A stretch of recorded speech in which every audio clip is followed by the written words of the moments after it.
Welcome to The Explainer. Today, we're exploring a truly fascinating thermodynamic phenomenon. We're talking about phase transitions that completely, literally, skip the liquid phase. We usually think of matter moving in a neat, predictable little line, right? Solid, then liquid, then gas. You melt ice, you get water. You boil water, you get steam.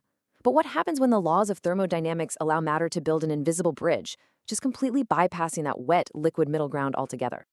To really wrap our heads around this, let's start with a mystery you've probably witnessed right in your own kitchen. Have you ever noticed that if you leave ice cubes in the back of the freezer for a few months, they actually shrink? They get smaller and smaller over time. But if you look around, there are absolutely no puddles of liquid water anywhere to be found. So where does the ice go? Well, the answer lies in the invisible forces we're unpacking today. Okay, let's dive into this. Here's our agenda for today. Section 1 covers skipping the liquid phase. Section 2 looks at sublimation in daily life. Section 3 dives into dry ice blasting in HVAC SR. Section 4 tackles deposition and coil frosting. And we'll wrap up with Section 5 on defrosting and desublimators.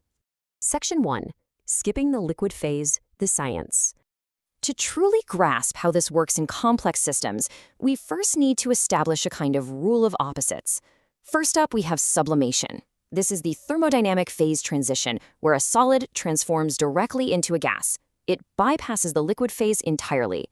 Basically, in really dry environments, thermal energy allows the molecules in a solid to just break free and become a vapor, without ever melting into a puddle first. And right on the flip side of that coin, we have deposition, which you might also hear called desublimation. This is the exact opposite thermodynamic process. It's where a gas transforms directly into a solid. Now, for this to happen, a massive amount of thermal energy has to be rapidly removed from a gas, causing it to freeze solid without ever forming a single drop of liquid. So the crucial point here is that these two opposing transitions act as our invisible bridges. Sublimation goes straight from solid to gas, and deposition goes straight from gas to solid. Definitely keep this contrast in mind, because it's the fundamental engine driving literally everything we're about to discuss. Moving on to Section 2, Sublimation in Daily Life, Kitchen Mysteries Solved. All right, let's solve that kitchen mystery from earlier. Those shrinking ice cubes? Well, because the air inside a freezer is incredibly dry, the ice actually sublimates to equilibrate with the low vapor pressure of the freezer air. And guess what? This exact same process is the culprit behind freezer burn. Moisture inside the food sublimates, leaving behind those dry, leathery pockets that completely ruin a good steak. But here's the wild part. While freezer burn is a nuisance for us, food scientists harness this exact same physics for lyophilization, which is just a fancy word for freeze drying. By dropping the pressure using a vacuum, they literally force the ice inside the food to sublimate. That's how we get lightweight, preserved meals for astronauts and, yeah, even your morning instant coffee. Let's hit Section 3, dry ice blasting in HVACR, sublimation as a solution. Now, let's see how this translates into real-world industrial applications. When HVACR components, think heat exchangers, blower wheels, or really sensitive electronics, get dirty, using water or harsh chemicals can be an absolute disaster.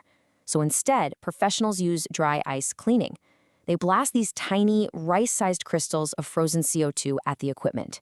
The high-speed impact forcefully knocks the dirt and debris loose. But here's the absolute magic step.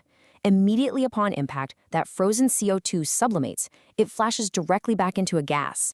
As this quote perfectly highlights, the byproduct simply dissipates into the air. It leaves absolutely nothing behind. Think about that for a second. You get all this aggressive mechanical cleaning power without a single drop of liquid water.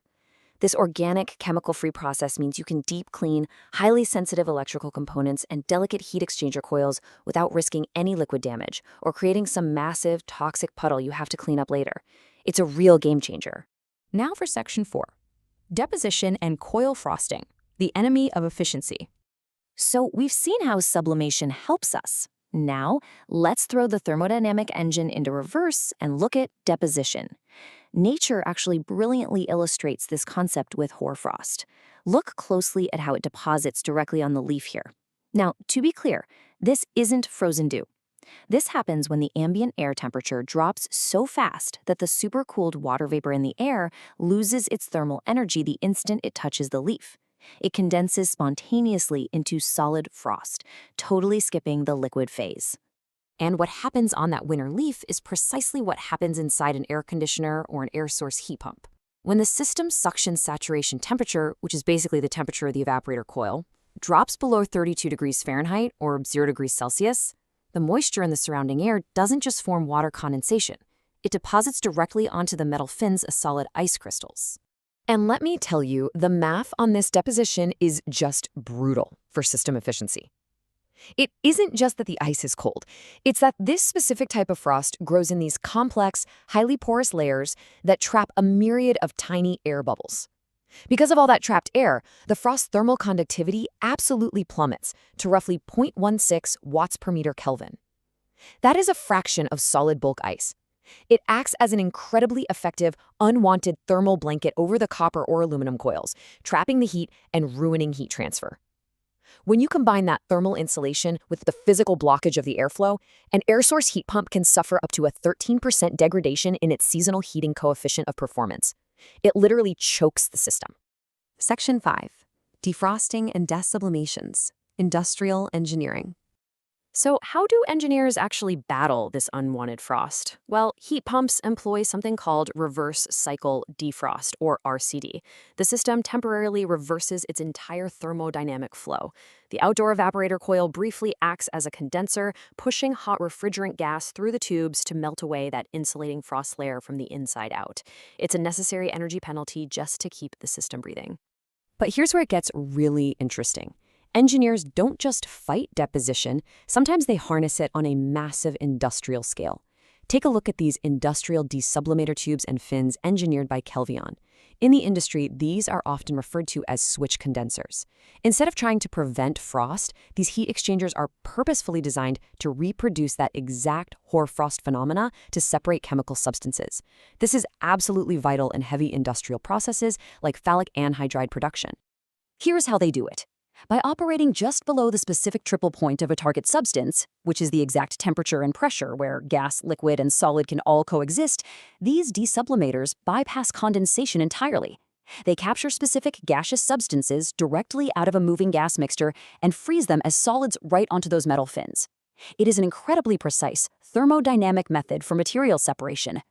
From the shrinking ice cubes in your kitchen, to blasting heavy machinery clean with zero liquid waste, to the microscopic frost choking our heat pumps, sublimation and deposition govern so much of the hidden world around us. So, as we continue to master these invisible bridges of thermodynamics, how will our ability to precisely control these phase states revolutionize our future energy efficiency? It's an exciting frontier for sure. Thanks so much for exploring the science with me today in this explainer. Keep asking questions, and I'll catch you on the next one.